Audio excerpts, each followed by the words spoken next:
tukiangalia vile namna Mungu alikuwa ananena na watu wake kuhusu Mungu ama uhusiano wa Mungu na watu wake, alikuwa anatumia mfano wa familia. Na katika somo letu la kwanza, hekima ya Binsira, yeye kama mtu ambaye ana hekima aligundua ya kwamba watu wake wametorokea ama wanafuata desturi ya watu wageni, hereditary culture, na Wayahudi wengi wakawa wamefutwa na wakaasi Mungu, wakafuata desturi zao.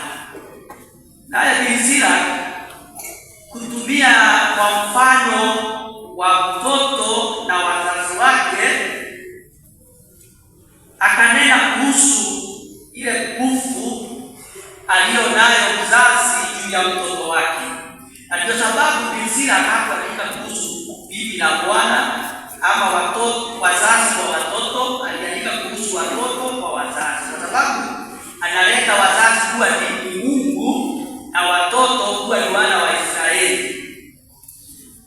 Na anawaambia ya kwamba yafaa watoto waheshimu wazazi wao, kwa sababu heshima kwa mzazi inawaondolea dhambi zao na wanaongezewa siku. Hivi kwamba wakati watoto wamenenezwa kuhusu kutii wazazi wao, nao wazazi bila shaka watafurahi na wataona kwa kweli kama watoto watakuwa watiifu kwetu, maisha yatakuwa mazuri. Na kwa namna hiyo basi Binsira akanena na wana wa Israeli, vile vile nyinyi ni watoto wake Mwenyezi Mungu, na yafaa nanyi muwe watiifu kwa Mungu wenu, ili muongezewe siku zenu na dhambi zenu zisamehewe. Mungu akawapa wazazi uwezo wa kubariki watoto wao, na bila baraka ya mzazi, tunasikia katika kitabu cha Hesabu, sikukuu ya Maria Mtakatifu tarehe 1, naye Mungu anawabariki wakati wamebarikiwa na wazazi wao. Vivyo hivyo nasi pia katika familia zetu ni mfano wa Utatu Mtakatifu, Baba, Mama na watoto. Lakini kuna changamoto nyingi zinazotufanya tuondokee yale majukumu tumepewa katika zile familia. Lakini ni vizuri kukumbuka ya kwamba hakuna kitu hata mtu yeyote ambaye ako na nguvu, uwezo ama mamlaka ya kutawala familia yako isipokuwa Mungu. Na hapo ndipo pia katika somo la pili, huyu rafiki ya Paulo alipomtembelea akiwa gerezani pale Roma, akamwelezea Wakolosai ile changamoto wanapitia. Pia walikuwa na influence ya kuondokea Mungu wao, na kazi nyingi zilikuwa zinaingia na walikuwa wanafutwa katika zile tamaduni za kigeni. Naye Paulo akaona kwa sababu mwanadamu ni yule tu, ya kwamba atakuwa anatoroka au kuambia kaa hapa, mara anaruka ni kama mtoto tu, ni watoto wa Mungu, tunabidi kama watoto tu. Akaona aangazia la muhimu zaidi kati ya haya yote yanayotendeka, awaandikie kuhusu familia. Wewe ukitangatana kwenda pale na pale, kumbuka ukuwa baba ya kwamba umpende bibi yako, na wewe ukuwa mama umheshimu mume wako, kwa sababu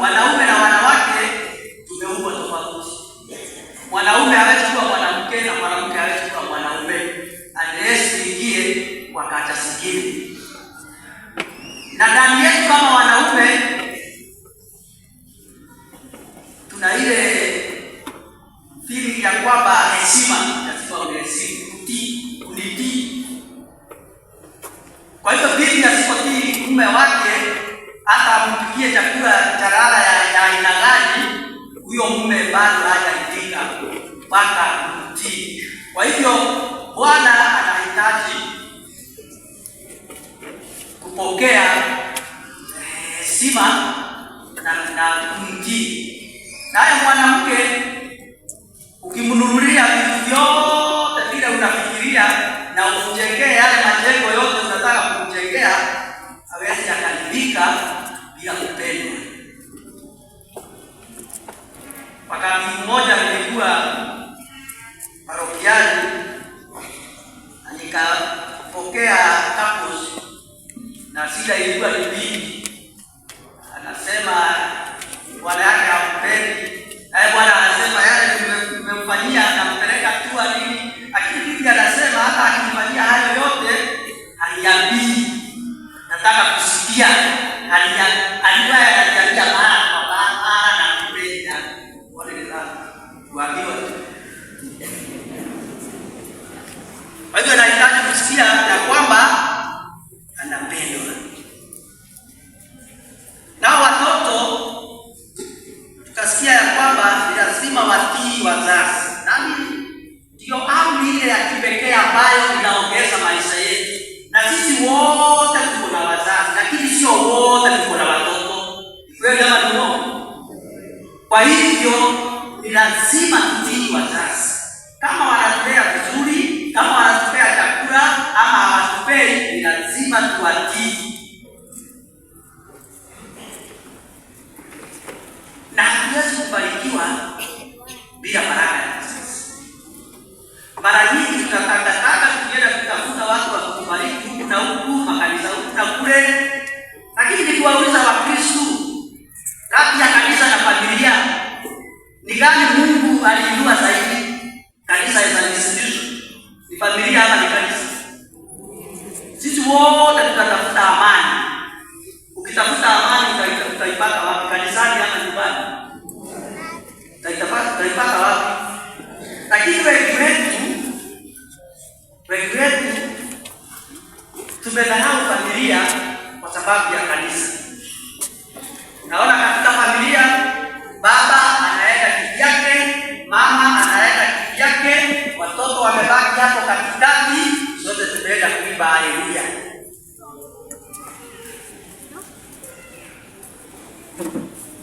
Mimi huwa nawaambia wanawake, na Mtume Paulo alinena haya, wakati umependa mume ambaye sio wa dini yako,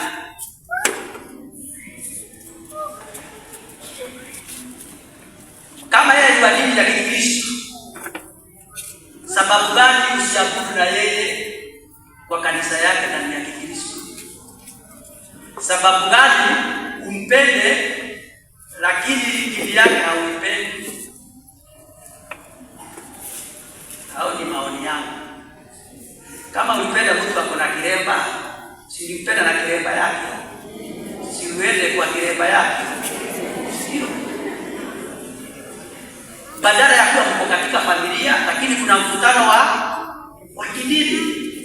Ukiwa pale ukiomba rosari, ukiwa mzee atakwambia wachana na rosari. Atakwambia hapana.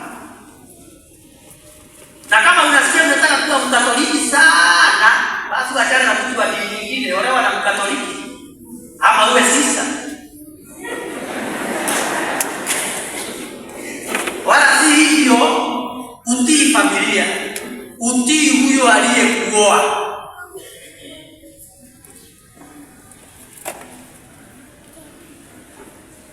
Ukiona mko na vita kwa boma kwa sababu ya kanisa, hapo kuna kasoro. Kanisa haiwezi kuwafanya muanze kuwa na vita kwenu nyumbani. Sijui wewe unataka kwenda saa hii, huyu mwingine anataka kwenda hivi, huyu mwingine. Kwa sababu gani? Lazima mkubaliane pale nyumbani kwanza, kwa sababu kanisa la kwanza ni wapi? Hizi kanisa zikaisha, hiyo familia itaisha. Kwani Yesu hawezi kaishi kwa familia yenu? Tutaenda na Yesu nyumbani.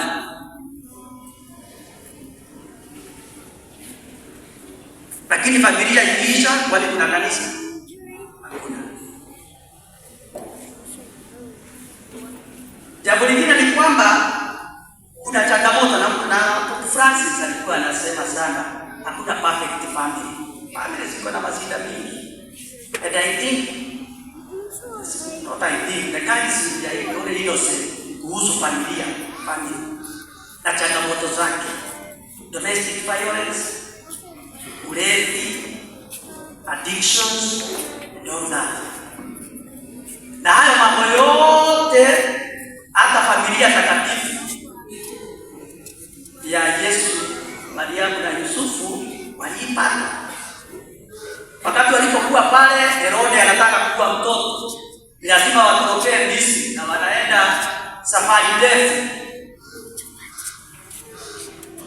Na mimi najiuliza, kwa nini Mungu angeoka huyu Herode mara moja badala ya shida nyingi za mtoto wake? Aondoe Herode na yeye mtoto wake awe na amani.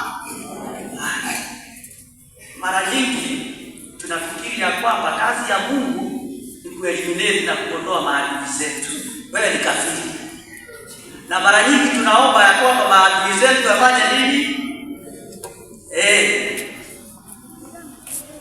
Atinaombea adui zangu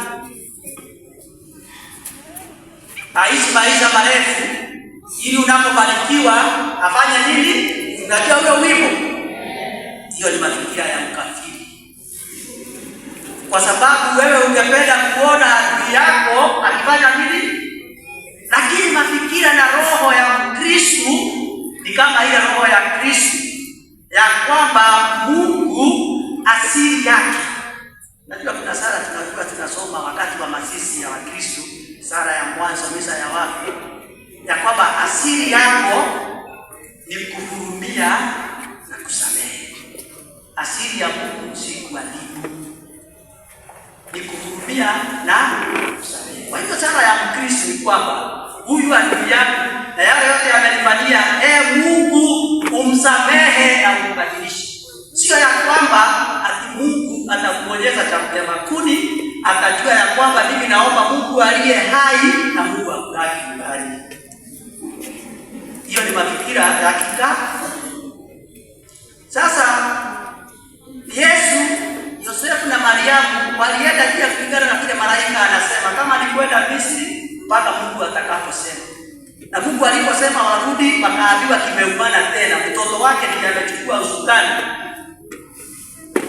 Kwa hivyo mambo bado tutavumilia kwa muda mrefu. Kwa hivyo twende Nazareth. Nasi pia ni lazima tusikilize sauti ya Mungu katika changamoto tunazozipitia.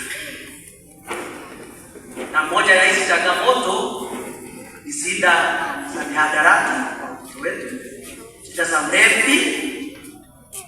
Lakini hayo yote tukitaka kuona Mungu ndani yake tutamuona. Sababu yake ya kuwa asosi mama sisi ni kwa sababu wito wangu ulipata changamoto. Tulikuwa kwetu tuko tu brothers, mimi na my brother. Na my brother alikuwa ina Morris. Haoi unajua mtu alikuwa kwa pombe hata kwa na kama ameoa sibidi anatoroka. Haoi sasa baba yake ananiambia kama huyu haoi na wewe unataka kwenda kule haoi, sasa nini nafanya ndani? So hiyo ikawa changamoto kubwa. Sasa ilibidi mpaka nifukuzwe seminari kwa sababu baba yuko seminari kila wakati amekujia mtoto wake. Sasa mimi nikafukuzwa. Nikakaa nje, baadaye nikarudi. Nikiwa pale theology, after ordination nikatumwa tu nikarudi pale nchi ya Brazil.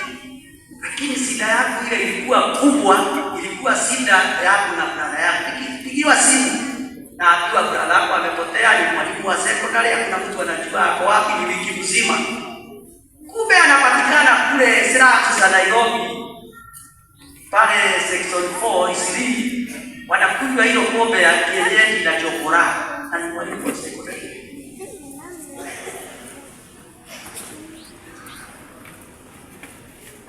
Sasa mimi nikaomba Mungu, nilipokuwa pale nikaomba ruhusa nirudi Kenya kwa sababu nilikuwa nimeanza shida sasa.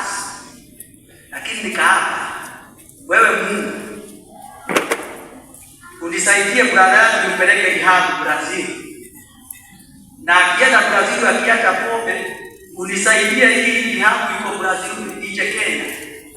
Na Mungu kwa sababu ni Mungu wa maajabu, mimi nikapewa ruhusa ya kurudi Kenya.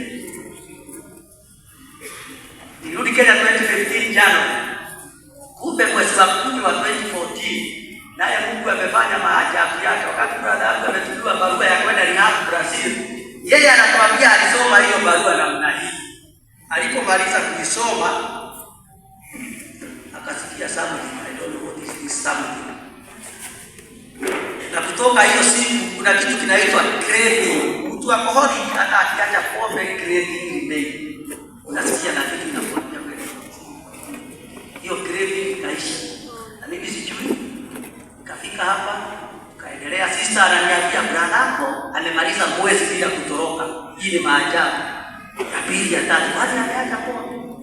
Baada kumuuliza akasema mimi na kitu ilifanyika hata sisikia hata kidogo hata. Akaacha pombe namna hiyo. Nikakumbuka niliweka ahadi na Mungu ya kwamba ukinisaidia tena ukule.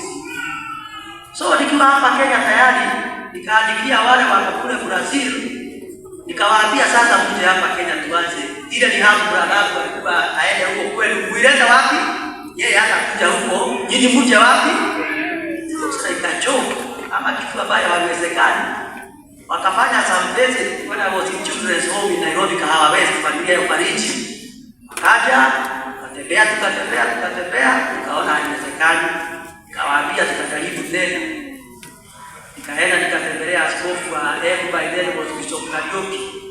Akasikiliza story yetu, lakini shida ilikuwa tunaomba shamba, na sio shamba kidogo, not less than 20 acres. Na sasa wewe ni mtu mweusi, sasa mweusi na shamba, unataka ya nini? Lakini Mungu akatujalia ya kwamba akasema hata nikuitie mapadri kuwasikilize. Tunawaelezea watatujaribu. Na hivyo ndivyo ilizaliwa ya Baptism Center ile iko mbele inaitwa Matenda ya Esperance. Na kutoka hapo baadaye askofu hapa Salesi akatuita tukaja mamani panaitwa Tujai na hapa chini. Kaenda tukaonyeshwa shamba na hapo tuanze rehab. Lakini hayo yote ni kwa sababu ya shida zangu. Nisingekuwa na shida, hayo yote yangefanyika. So good deeds start with problems. Na Mungu anapobariki kwanza unajisikia uko tasa hauzai. Kwa sababu baadaye kile utakachozaa kitakuwa kimebariki. We must learn how to eat. Ni lazima tuvumiliane hasa katika familia. Kwa sababu Mungu anaweza kuacha changamoto ndani ya familia yako. Lakini baadaye haitawahi sikika ya kwamba Mungu ameweza. Ni kweli? Haiwezekani hiyo changamoto itatawala familia yako. Inaweza kukaa muda mrefu. Sisi kukaa siku mbili. Inaweza kukaa miaka 3 hesabu kutoka ile shida yako ianze mpaka kupata ordination it was 29 years. Lakini niliambia Mungu, wewe mimi nitakaa hapa. Kama haunitaki wewe utaniambia nikifikia hapo mbele. Mimi by the day I was to be ordained on Saturday. Baba yangu hiyo wiki yangu amekubali ndio niwe hatukuwa tunajua kama atakuja ordination. Siku ya Jumatano ordination ilikuwa Saturday. Alisema atakuja. The last minute. Lakini nilikuwa nimesema asipokuja Mungu sitaordiniwa kwa sababu naamini laana. Nikiumwa na kichwa nitakuwa nasema nililaaniwa na baba yangu. Nikataa niwe mara nikawa baba. Hiyo itanisumbua. Nikasema ikifika sasa nifika yeye, mimi sitakuwa padri. Watu watakuja ordination, wafanye mambo yao, warudi nyumbani. Lakini wenda sije tu Saturday, akasema atafanya nini? Atakuja. Kwa hivyo familia zina changamoto. You can imagine mama yako alifukuzwa for 2 years kwa sababu mama akiambia mtoto atasikia. Sikwambia wewe mtoto wako atoke seminary. Kama umwambie urudi kweli, haya mama akachagua kufanya nini? Kurudi kwao. Miaka ngapi? Miaka 2. Mimi nikienda Brazil theology mama yangu alikuwa kwao.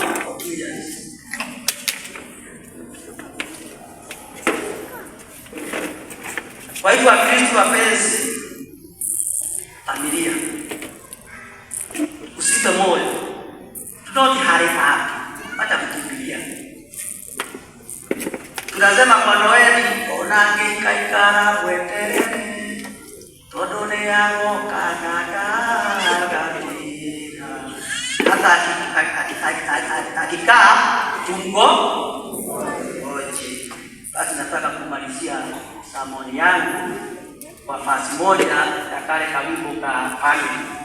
Kemi siumaga tango kemi siumaga tango weka umaga kemi siumaga tango kemi siumaga tango weka umaga ose kwa betuge yakata kanisa na yakata